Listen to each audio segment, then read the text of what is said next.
We are in one of my favorite places, Alder Springs Vineyard, northern Mendocino, with one of my favorite people in the world, Stu Bewley, everyone. Thank you for doing this, Stu. You bet. This is an incredible property. Laytonville is the nearest town. We're standing at about, what, 2,400 feet right now? Yep, 2,400. But before we get into the vineyard and the incredible farming and the operation that you run at the ranch here, I wanted to kind of talk about your history of how you ended up here, because you're not originally from Mendocino. No. Where are you originally from? I grew up in Lodi. Grew up in Lodi. We love Lodi, you know that. Yeah. We own a vineyard in Lodi now. Yes. Yes. And you kind of grew up with wine in the house, though. Yep, I did. And so do you want to tell us a little bit about how you grew up, how you got into wine, and what led you to plant this vineyard? My grandfather was into wine. He he fought in World War I in France, and when they they'd let these guys go on leave, they would go to a restaurant. The French were so excited that the Americans were there defending them that wine just showed up on the table, and he absolutely fell in love with the French and with wine.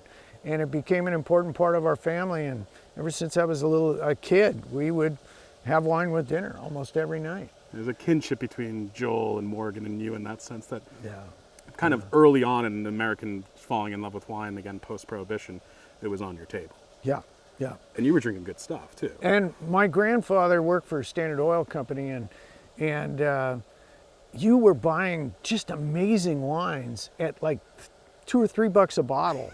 And, great Burgundies and Bordeaux's and Rhones and all sorts of stuff. And then he had an importer, Berkut Vandeford, in San Francisco. Yeah. And every year we would go to San Francisco and taste the vintage. Amazing. And of course, my dad brings all his kids, and so they put glasses in front of us. And so we're tasting Trimbachs, Rieslings, and Gewürztraminers, and Chateau Magdalena, and Lafleur Petrus, and all this stuff. And it's like, we don't know that it's that great. It tastes good. Yeah, right, yeah. And all of a sudden you realize, eventually you start to learn a little bit about wine.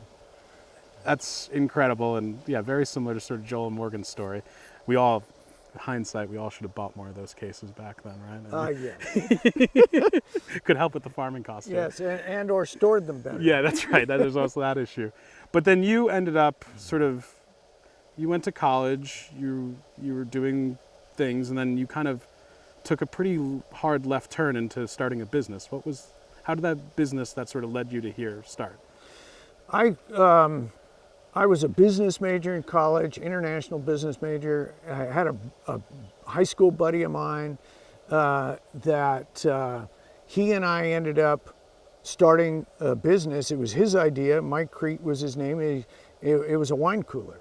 And not the wine cooler that you put in your Euro Cab where you store the wine cooler. Yeah. So we started California Cooler in 1981. And it was really the first commercial wine cooler in the United States. And it went very well. We capitalized the company for very little money, for $140,000. And within 4 years, we were the second largest winery in the United States. We were producing 2 million cases a month in warm months like this, July, August. And we got up to a $200 million company in 4 years. I mean, you told me at one point that you were selling it out of the back of your trunk. Yep. And then 6 months later, you're bottling into warm glass because you couldn't keep up with the glass demand. They were taking the glass. Owens, Illinois had a factory and had a plant in Tracy, and they were making the glass, putting it in boxes, and shipping trucks. We received a truckload of glass every 35 minutes, 24 hours a day, 7 days a week. And there was certain competition that took notice, obviously, because you grew that business so quickly in the next 4 years. So literally people spying on you. We don't have to say who or not, but... I was honored that Gallo would hover their hover their helicopters over the plant. And at one point, they had a guy who would show up in a very nondescript sedan and park in our parking lot. And we'd see this guy out there with his binoculars and his video camera, and we'd take him coffee in the morning. I love it. You know, he'd show up really early Yeah. and To count trucks. yeah, and count trucks. And you know, Gallows are brilliant, and they're incredible business people. I agree. And you have to respect I the 100% Gallows. agree. And Ernest Gallo was the brilliant of the brilliant. Yeah. And I was honored to be On his radar. on his radar. Yeah. I feel that. I Yeah. could definitely see that. But Yeah. then you sold. Yeah. When? We- How old were you? How old were you when you sold? I think I was 29 or 30 years old. So you sold to Brown Foreman. Yep. Um, And then I worked for the company for a year. yeah. I thought it was going to be just an amazing Right. experience.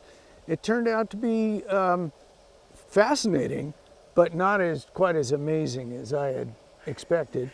And so I decided, you know, I'm going to go off and try something else. And so, fast forward, you decide that you want to do some sort of conservation / vineyard. What was the thought process when you were looking for land to start? I was looking for, my goal was to go in from the wine cooler side, flip to the high end, really high quality wines. Because I had had some experience, my family was really into wine. I thought, hey, you know, what if you made really excellent wines rather than a wine introductory product?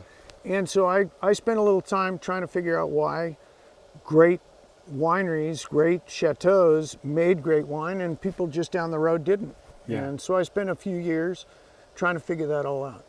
And that ended up leading me to here, which is very out of the way. Yeah, because you were looking at properties, on the Sonoma coast Yep. and in Napa, so, most of Sonoma, right? Russian River, all that, yeah. You were looking at sort of the more established areas. Yes. Because how far away are we from the nearest vineyard when you first came here? An hour's drive It's about from an the hour, nearest vineyard. An hour's drive. And as most of you who have been to wine country know, generally when there's one vineyard, there's 10 more nearby it. Yeah. People sort of plant in groups. Yep, yep. This is not near anything else. Nothing else. So when you came up here, what was the first time you ever walked the property? What year? This was 1990. 1990. Yeah. And when you came to this property, what was the first thing that sort of said, oh, this could be a special vineyard? What kind of hit you? This was a magnificently beautiful place. It is a magnificent. It was just stunningly beautiful, and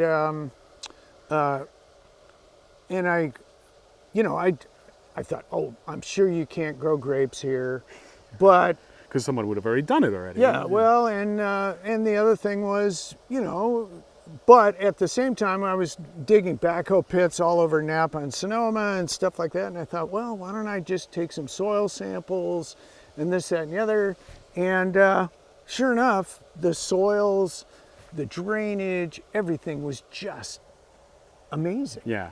And they've got amazing things in Sonoma and Napa too, Of course.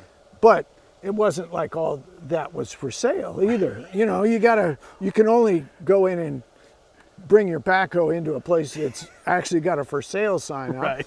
And so this just hands down beat everything that I could find. Well, because you were looking at the trees too. You were actually looking at natural Yeah. fauna that was happening that would sort of lead you to understand what potential there was for grapes, right? There were certain Yes. trees you were looking for. It turns out that certain plants grow in certain types of soils. And once I figured out what soils seemed to have were the best for grapes, I would realize that those soils had certain types of plants on them. So I was looking for, Douglas fir trees, madrone trees, tan oak trees, et cetera, which told me the subsoils below that had certain types of drainage, certain types of nutrients, and so forth. And, that helped me understand the topography and the environment. Because this was all wilderness. I mean, you can see. I mean, Yeah, it's yeah. still heavily forested in most Yeah, of the property. yeah. So that's such a cool way to sort of guide yourself when you're talking about wilderness to Yeah. figure out how to do Yeah. agriculture there. Yeah. And then ultimately, you buy the property Yep. because you fell in love with the beauty first, but then you saw the potential. How many acres? The ranch is 6,000. The vineyard's 150. And that other 5,850 acres. Essentially, you're using almost as like conservation. Yes. We're actually sequestering carbon. That's Yeah. our other primary business, is to grow trees, pull carbon out of the air, and store it in trees. It's maybe the greatest 180 story in wine, and I've said this to you before, and I've said it to a lot of people out there, of going from inventing the California cooler, mass production, wine product that actually is now having a comeback. Yes, If you I've haven't heard known that. it, it's I've having a heard that, comeback. yeah. Shout out to Ramona and Jordan Salcido. But going from that to then creating this conservation, carbon sequestering plus vineyard, one of the great vineyards of California, is a pretty incredible 180 in the wine business. It is a good 180, I guess. And it's been a lot of fun. Yeah. It's been fascinating.